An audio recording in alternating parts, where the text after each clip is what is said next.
Fala aí, pessoal, tudo beleza? Espero que vocês estejam bem. No dia 17 de dezembro do ano passado, lógico, foi comemorado 250 anos do batizado, na verdade, de Ludwig van Beethoven. Eu tinha programado fazer um vídeo sobre Maestro, só que o Maestro eu vou deixar um pouco para o próximo vídeo, tá bom? O vídeo de hoje eu vou falar algumas curiosidades sobre Beethoven que eu não falei no meu vídeo sobre a história dele. Eu falei sobre quando ele nasceu, que ele ficou surdo, que ele se mudou para Viena e morreu lá. Só que eu não falei algumas coisas sobre ele. Por exemplo, ele só possui uma ópera composta. Ele só compôs uma ópera. E essa única ópera foi encomenda de um barão. Um barão? Bom, de um membro da corte, tá? Eu não lembro se ele é barão. O que acontece? E na primeira apresentação, a crítica martelou o Beethoven. Na segunda também, e só na terceira que aceitaram a genialidade dele. Isso porque o Beethoven ele compunha no estilo romântico, no período clássico. Ou seja, era uma forma de tocar diferente do que se estava acostumado. Porque o classicista tinha uma visão e o romântico totalmente diferente. O classicista ele tirava aquela ideia de manter aqui. Já o romântico utilizava mais essa questão do pedal. Muitas músicas eram feitas por aqui, nessa tonalidade. Ou focava muito em uma única área. Sendo várias delas do Beethoven, ele é o principal em dois períodos históricos. O classicista junto com Mozart e no período romântico, como um vanguardista deste estilo, ok? Vamos lá. Primeiro, Beethoven. Se eu tivesse que descrever ele em uma palavra, gênio. Ele foi um gênio. E esse é um gênio genuíno. Como assim? Ele é de fato um gênio. Atualmente a gente utiliza muito a ideia de gênio, a palavra gênio. A gente chega e fala assim, tal fulano é gênio, tal cantor é gênio, tal artista é gênio. Cara, Beethoven sim era um gênio. Por quê? Apesar dele ter a surdez aos 22 anos e só parar de ouvir completamente e ficar aquele zunido no ouvido aos 46, mais ou menos, ele lembrava como as notas soavam e a harmonia que elas faziam junto com outras notas, pois ele tinha o ouvido absoluto total. Ou seja, ele não só detectava a nota como, por exemplo, o Dó, como ele ainda conseguia colocar assim, por exemplo, numa dessas.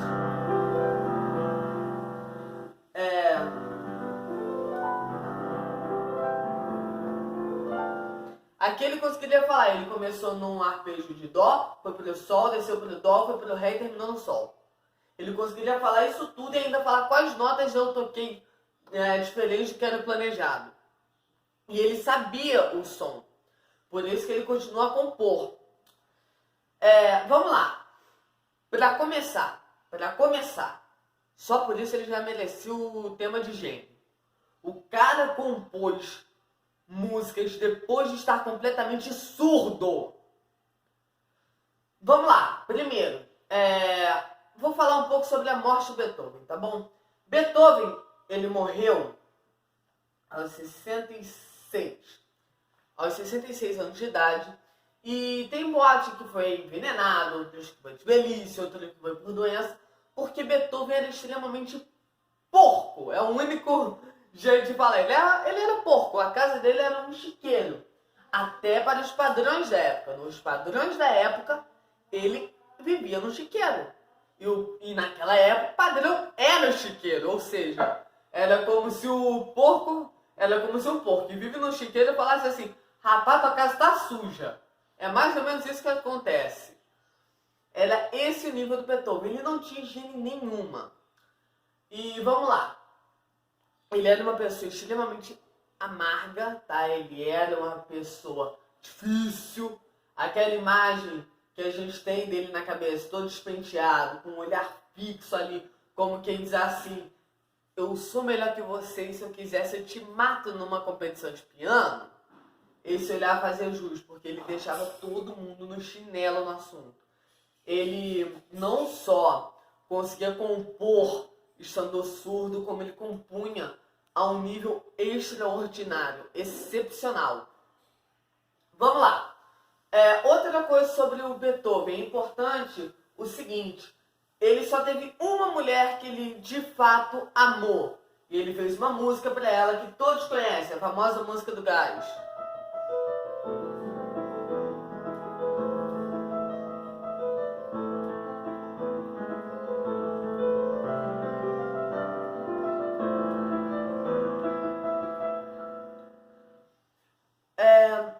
E Elisa, se não me engano, é de Elizabeth, tá? Se não me engano. Pode ter um erro nisso. A última vez que eu pesquisei tava esse nome, só que eu não sei se é assim que se pronuncia ou se tá certinho a escrita, tá bom? Então vale a pena dar uma olhada depois que terminar o vídeo, tá bom? Mais uma coisa importante sobre o Beethoven. Ele era um grande admirador do do Napoleão Bonaparte. Não Napoleão como nos livros de história, onde ele se denomina imperador, aquele negócio todo, mas dele antes de se tornar imperador, quando ele ainda estava na Revolução Francesa.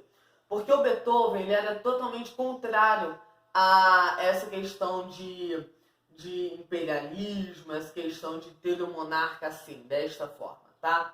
Por isso que ele fez uma música para o Napoleão, só que quando ele viu que Napoleão estava se tornando, o que Napoleão se tornou se declarar imperador, ele mudou o título e colocou para música póstuma para um bom homem, mostrando que ele reconhecia que mesmo Napoleão estando vivo, o homem que ele era já havia morrido e outro já estava assumindo o lugar.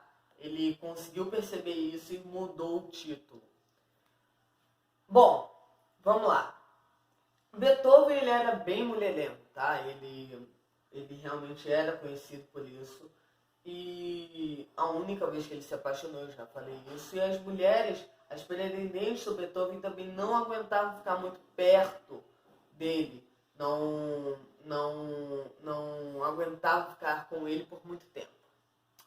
Vamos lá. E agora entrando um pouco na parte até de Mozart. Beethoven ele foi discípulo do discípulo de Salieri. Salieri teve vários discípulos importantíssimos e eu vou falar sobre Salieri nos próximos vídeos. A ideia é falar primeiro sobre o maestro ou Salieri. Esse é o tema dos próximos 2 vídeos, só que eu vou ver em qual ordem eu vou colocar. Provavelmente a do Salieri é primeiro, porque eu já dei esse gancho. Na do Salieri eu vou falar quem foi o mentor de Beethoven, quem ensinou Beethoven, tá? Salieri teve vários alunos famosos e um deles ensinou Beethoven. Então é importante frisar isso, tá?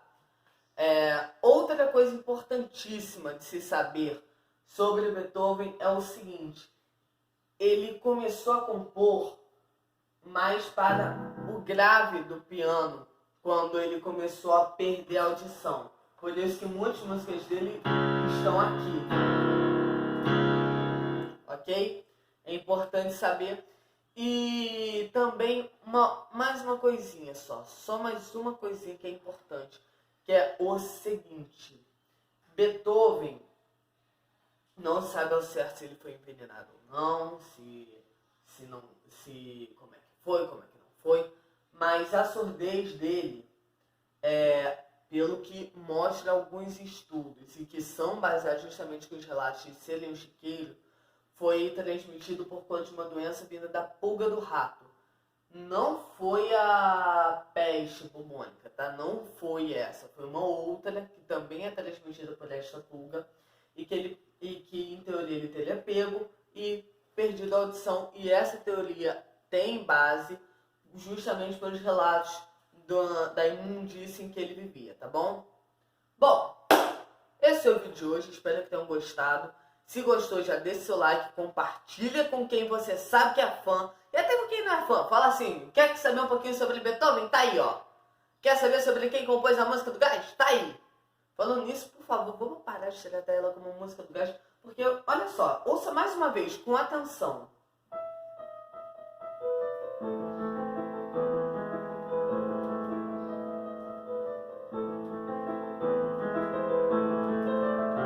Opa.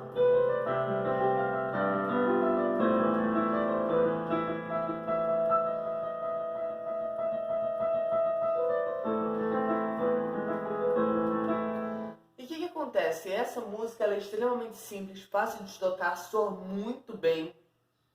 Ou seja, é a música perfeita. Você precisa de, quando você já consegue entender um pouco mais, já entende um pouco mais sobre as notas, como funciona, como tocar, você consegue tirar essa música em 3 aulas, você já tem essa primeira parte inteira. Claro, não vai estar tão fluido, mas já dá muito bom. E essa música merece o devido respeito. Não ser tratada como música do Gás, mas como uma obra extremamente importante e bonita como ela é, tá bom? Se inscreva no canal e veja se você tá e veja se ativou o sininho, porque o próximo vídeo eu acabei de assistir vai ser sobre Salieri e Mozart.